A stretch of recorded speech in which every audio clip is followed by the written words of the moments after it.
Hi, my name is Jason Davila, and I am the president of the Players of the Pear Garden. And I'm Cameron, treasurer of the Players of the Pear Garden. And this is the podcast of the Pear Garden.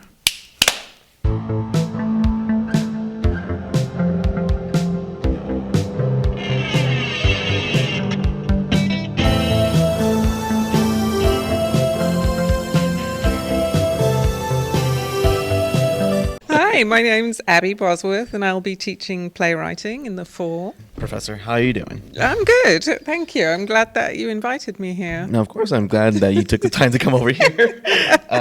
Just so the audience just has an idea to who you are, just describe you. Show yourself off. Okay, well, I have lived in Southern California for 25 years. I was born and brought up in the United Kingdom, believe it or not. Not that you can tell, probably, by the way that I speak.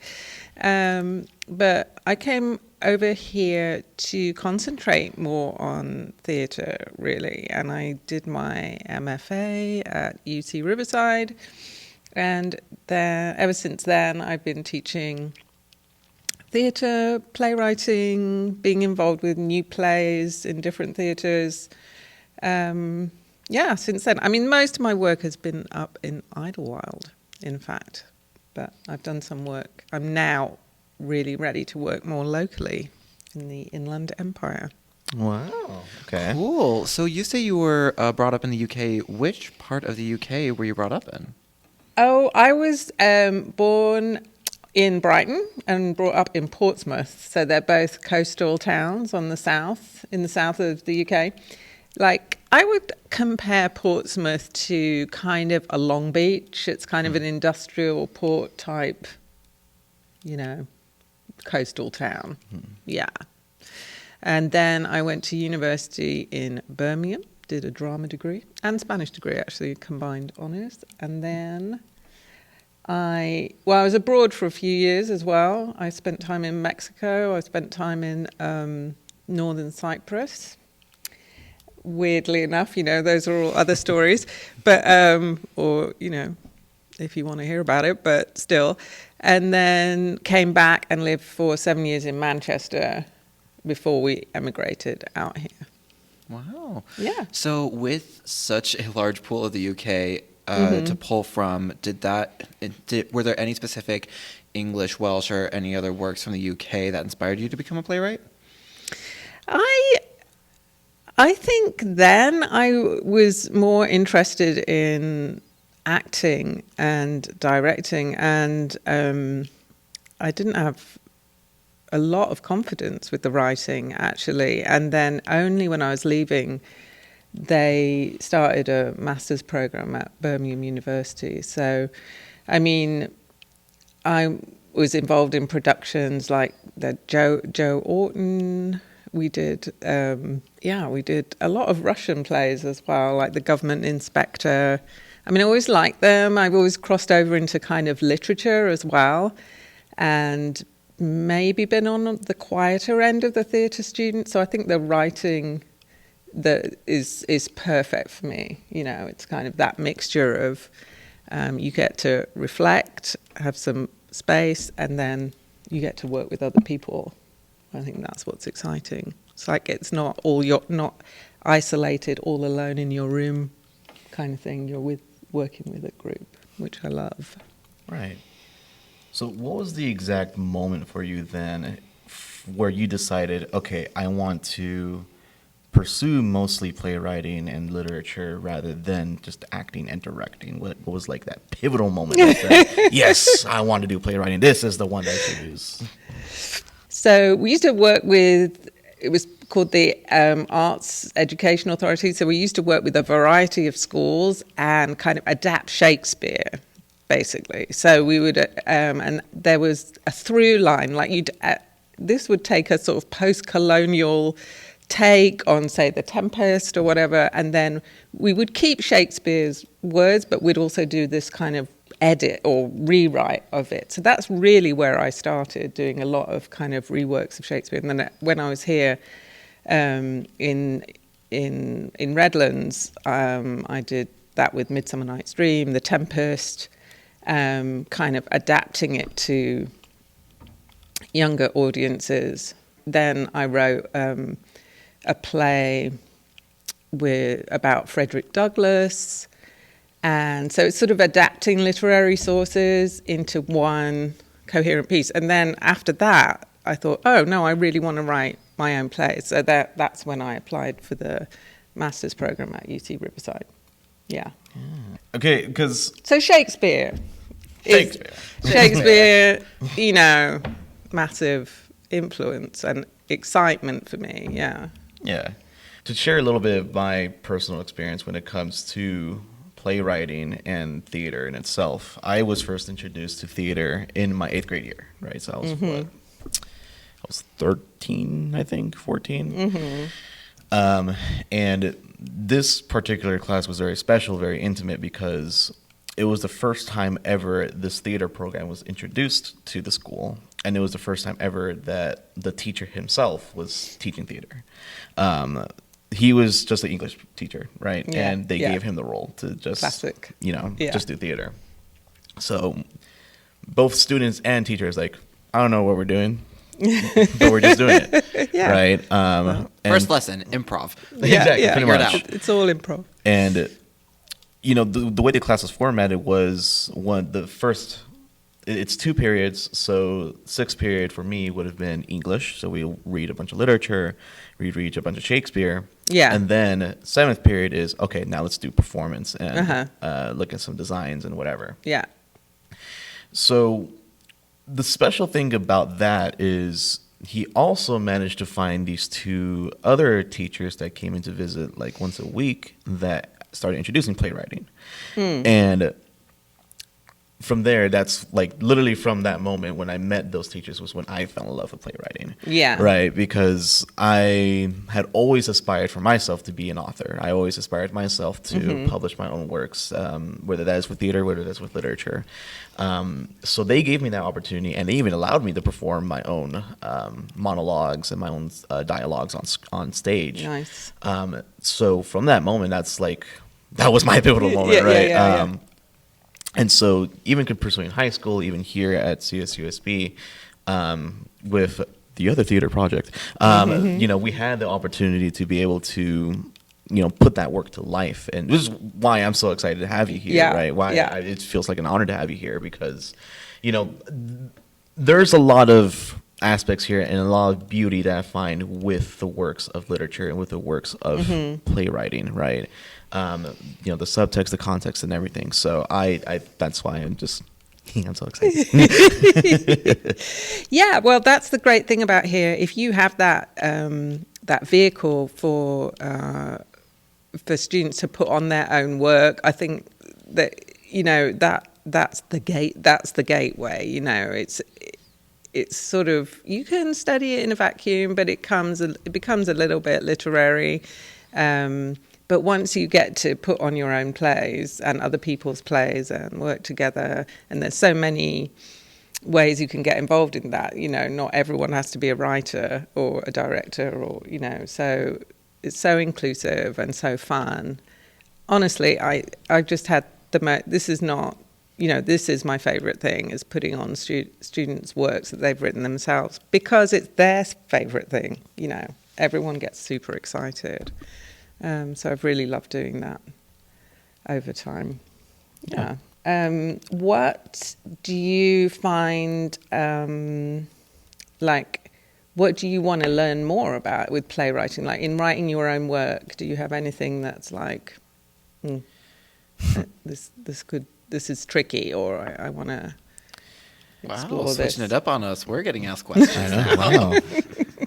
Wow. For me, honestly, it's understanding the fact that I cannot over-explain the context of the scenes, Yeah. and Yeah. kind of have the blocking, the emotions, and Yeah. that speak for itself, right? I Yeah. have that Not difficulty. bring in Mr. Exposition. Exactly. Yeah, That's usually my main struggle when it comes to trying to figure out my plays and my novels that I'm trying to write. As of right now, like I think the two projects that I'm doing, one's a literature one, and one's a musical. That's sci-fi. So, and the sci-fi one is all dystopian world and all this crazy jazz, right? So it's just like, okay, how do I show this world without, bringing the the narrator or whatever, right? Trying to tell the audience, yes, so this is 1967, right? So it is one of my struggles, and I'm trying to when it comes to learning new skills with playwriting. I want to learn the different literary types of devices that I could use, whether that is trying to explain with existentialism, spiritualism, whatever. At the same time, emphasize the characters, their emotions, their motives, without over-explaining it, right? So those are the skill sets that I want to try to learn. Do you have anything? I don't, because I personally have not dived into playwriting yet. Okay. I never want to say like I'll never be a playwright because I don't know what the future holds. No, a lot of things can change. But right now, I just prefer to be a part of telling someone else's story right now rather than telling my own. And there's lots. It's not just scripted drama. That's what I'm more interested in. But people, there's a lot of theatre practice that is about devising plays, like physically and in different ways. So I've done some work. Mainly, what I've done is getting other people's input or stories, and then writing a play about it.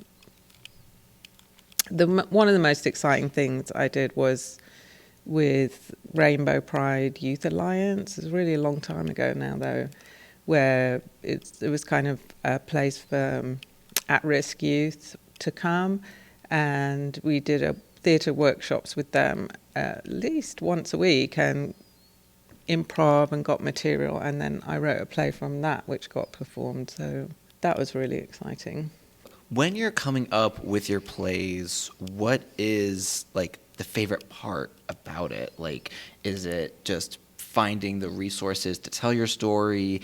Is it telling the story in general? Is it coming up with the characters? What's your favorite part? I think when you write, one technique I used for myself that worked okay. I don't know what I'd say anything is, it would be monologues from a character. When you start to envisage that character and then you write a monologue from their perspective, and whether or not you're going to use that in your final play, then you're like, oh my God, that I've created a being, it feels like, they're sort of living and breathing, and that's really cool. And this is going to be probably a little bit of a loaded question, but who would you think, or who would you say is your most influential or just favorite playwright of yours? I really like Brandon Jacob Jenkins a lot. He wrote Appropriate. I teach that a lot. I like Annie Baker a lot, The Flick.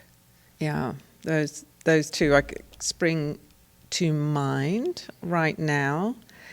I also teach a play called Milk, Milk, Lemonade a lot. I love that play. It's really it's funny.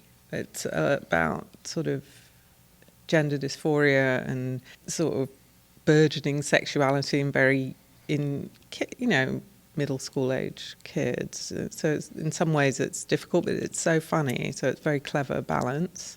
I really liked Samuel D. Is it Hunter? The Whale as a play, and that's a weird one because I didn't like the film, but I think the play is fantastic. I've had a few where when they try and make a film pretty directly out of a play, I can often get disappointed. Like The Humans is another one that we watched recently, which is a great play, but doesn't quite work on film. Right. Glenn Ross has been adapted. David Mamet. A lot of musicals have been adapted. Right. In the Heights. Right. Mean Girls was Wicked, readapted. yeah. Wicked. A lot of Shakespeare has been adapted into film. Yeah, yeah. And usually if they tend to make that, more, I don't know, whenever you move medium, it's weird because I would say that so much crosses over with film. Like even now I'm teaching a class that is a screenwriting class, kind of the basics of dramatic writing. So the beginnings cross over, I think.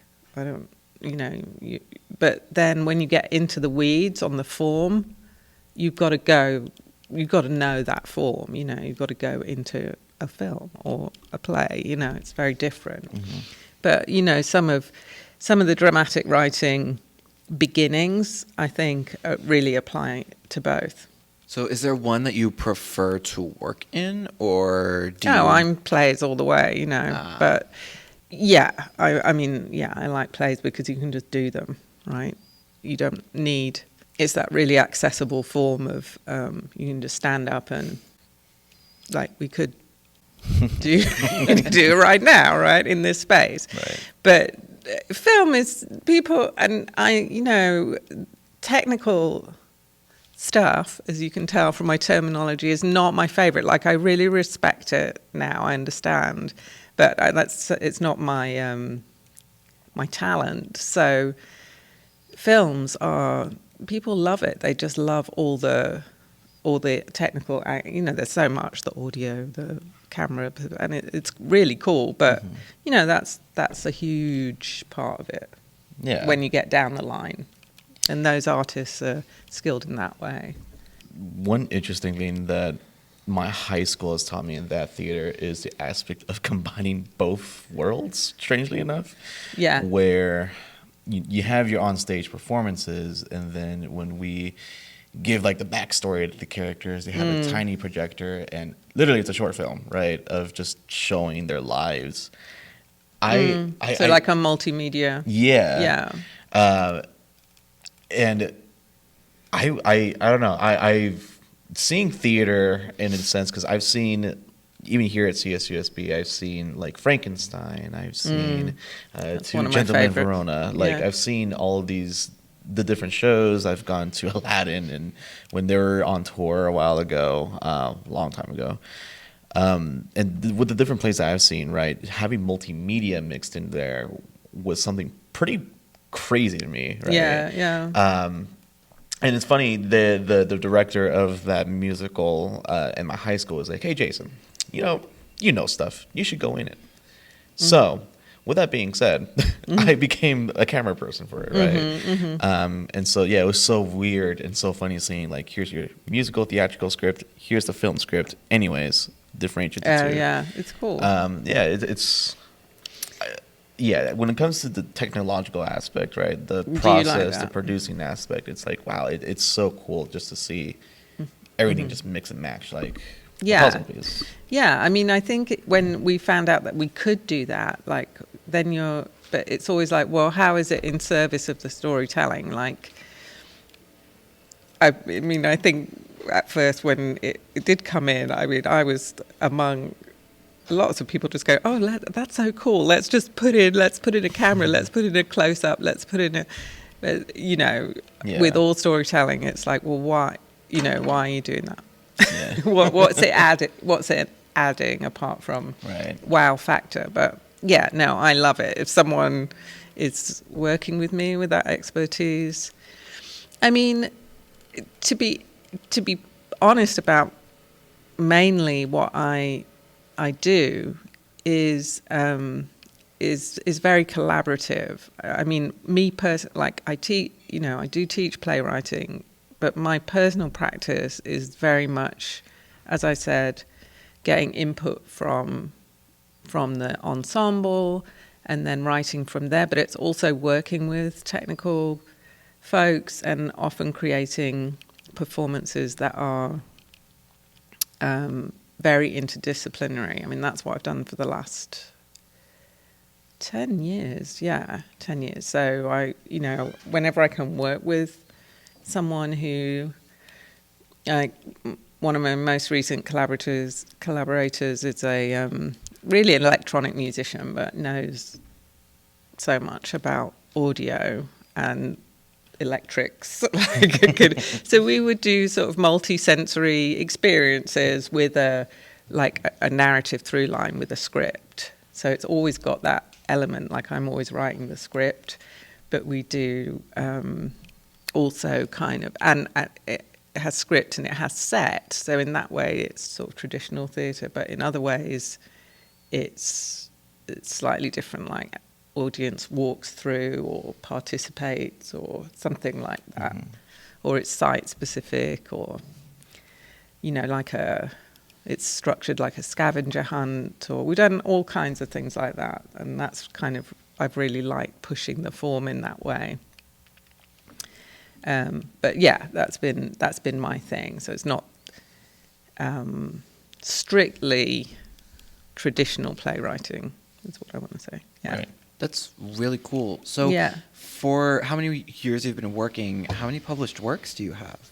I have a published short story in a magazine. I haven't gone after that, to be honest. Yeah, I've worked with groups and done a lot of ephemeral experiences, you know, that have just happened. Because I've been an educator, really, you know, mostly. Mm-hmm. Well, with you beginning work here, would you ever consider bringing one of those plays to life here? Yeah, I'd love to. I'd particularly like to look at that one you know, very tangentially, it was kind of to do with this institution, because I worked with a woman who was in the theatre department at that time. She's called Michelle Ebert. So she was the one who had the contact with, and I'd like to look at that play again, see if it's, you know, it's been at least 10 years. So you're like, what was the writing like? Like, you know, the culture and everything updates so quickly, and how people feel, people's reactions, and how we evolve on certain issues. So I'd really like to give it another look, bring it out of the drawer, dust it down, and see. I actually never really thought about that. Yeah, when it comes to the years, you know, the plays that have been written, right? How, I mean, I guess that's why, you know, Shakespeare is still so beloved to this day, right? It's not just for the art of literature, but it's just like, how can you can interpret Shakespeare in so many different things, right? Yeah. But, you know, a playwright I could think of right now, like Sam Shepard, right? Yeah. And his works. And he is one of my favorite playwrights that I've kind of, you know, grasped his works. I use Fool for Love as like one of my monologues and my audition pieces. But, you know, analyzing his works is like, sheesh, that is some brutal stuff that he writes, right? It's dark. Yeah. And it's, you know, with that type of material is like, yeah, definitely you have to consider is like, in today's world, in yesterday's world, in the future world, right? Is this something to be beloved if it will be performed, or? Yeah, I mean, is it going to resonate with people, which is the whole point of plays? I mean, that is why I'm plays all the way too, though, because they're always like living pieces, like they're living scripts. Like if you shoot a film, it's done. But a play, you can rewrite it. You know, as well, and you can revitalize it, and directors and actors can reinterpret it. It's always so vibrant. Like to me, there's no point in, you know, doing a traditional version of a Shakespeare play. Right. It's like it's in a kind of case that you're kind of showcasing a piece of history. Maybe, you know, if you want to show what it was like in, you know, but basically you're always reinventing for the modern day, and that's really what plays are about. They should really speak to now. So when you ask about revitalizing old plays, I guess, yeah, I would, but I'd be more interested in creating a new play, you know, with a new community. But, you know, right? C'est la vie. C'est la vie. Whatever la vie is. However la vie turns out. With this next question then, okay. What made you, and, you know, I apologize if you already answered this, but what made you want to actually go to CSUSB, right? Well, I mean, it's local. It's in my local community. I live in Redlands. Mm-hmm. I've lived around here for 25 years. I have spent most of my career commuting to Idlewild. And much as I love it, I still love it there, I want to be nearer my home and invest more in that community. So Cal State San Bernardino is the obvious choice, as a good theatre program. Also, I did have that connection with Michelle all those years ago. Right. So I know about it. I have a friend in Anitra as well who works with you guys. So it just seemed like, okay, I'd love Seems like all to the work signs with you are guys. pointing to go here. Yeah, sometimes you've just got to listen to the universe, see what happens. Yeah. So you did say at the beginning of this interview that you started school going for drama and acting. What was your favorite performance to do? Okay, so Paulina in A Winter's Tale. That was great because I got to rush on and rage at a man. I'll forget that. I'll forget that kind of role.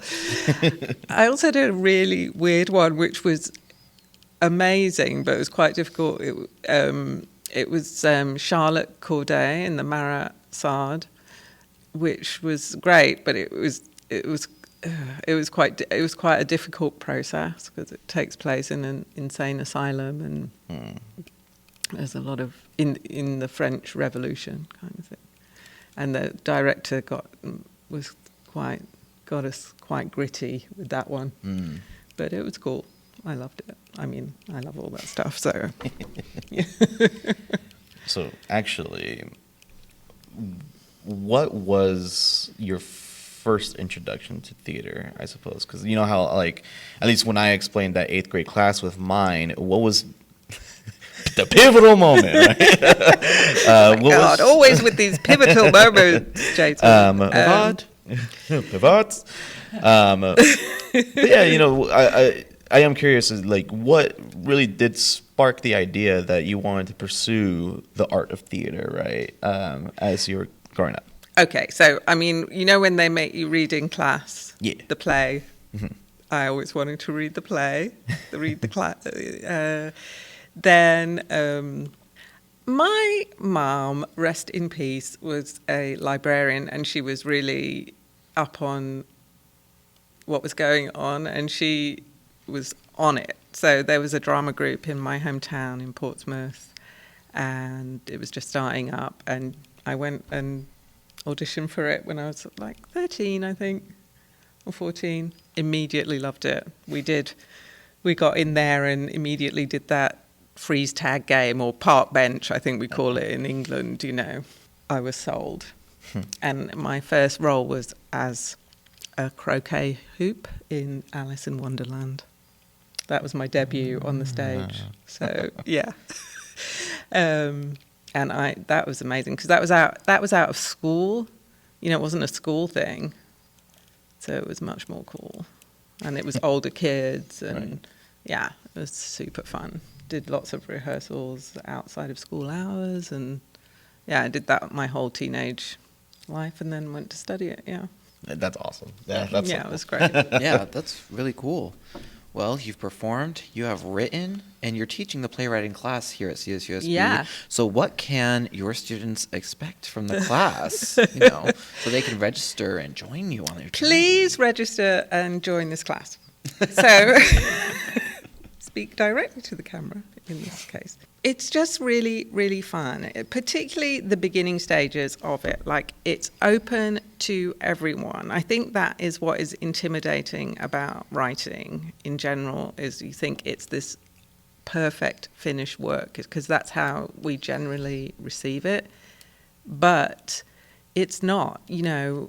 We literally begin from any point and build and build and build. We write drafts that are rubbish, and we throw them away or incorporate bits of them back in, and maybe the seed of the idea we keep, and we change other things, and we help each other. It's very different playwriting from other types of writing that I did, like poetry or prose, that you're very much on your own. In playwriting, we do like workshop together. We give We give a lot of support. I think that you can do it from wherever you're at. Everyone has a story. But even if you feel you don't have a story, you have a perspective on the world, and you can start a play with an image, with a feeling, with a, and the beginning exercises are really like that. They're really introductory like that. They're to draw on what you can start with. And then we write a couple of drafts, and we support each other in making the play stand up. It's kind of a form that has to stand up. And that some of that can be learned, really. And we have good talks about what's funny, what's not funny, what's juicy, what do we want to see more of, And it's just really, it's good fun, and you will be challenged, but proud of yourself. And if you can perform that play with your peer group, that's just such a fantastic experience. So please join the class. Join it. My philosophy here when it comes to playwriting is similar to how you'll share your perspectives of the world, share your voice. It's just the reason why I continue my art is to be able to give a voice to either when I was growing up, how I was not able to use my voice, and now I have the capability to use my voice and hopefully inspire others to use their voice, right? And so playwriting really is that opportunity, in my opinion, right? That really could start giving that spark for students to be able to just, share their perspectives on the world, just tell different stories, whether that is about them, whether that is about personal experiences, or, just make a crazy different universe out there, right? Yeah. The possibilities are endless with that one. And as president of the Players of the Pear Garden, and you have the other theater project, the collaborative projects like that as well is something that I think could very much be helpful on encouraging students to get the work out there. And, the craziest aspect about it too is just the fact that, you don't have to be a theater major, right? Everybody has a story to tell. Exactly. Everybody. Art should be able to comfort the disturbed and disturb the comfortable, and everybody has different perspectives on the world, and everybody should be able to present that in some shape or form. Exactly. So that's why we highly encourage you, right, to, register for the class. Now, with that being said, my name is Jason Davila, and I am president of the Players of the Pear Garden. My name is Cameron. I am treasurer of the Players of the Pear Garden. And I am Abbie Bosworth, playwriting faculty. And this was the podcast of the Pear Garden.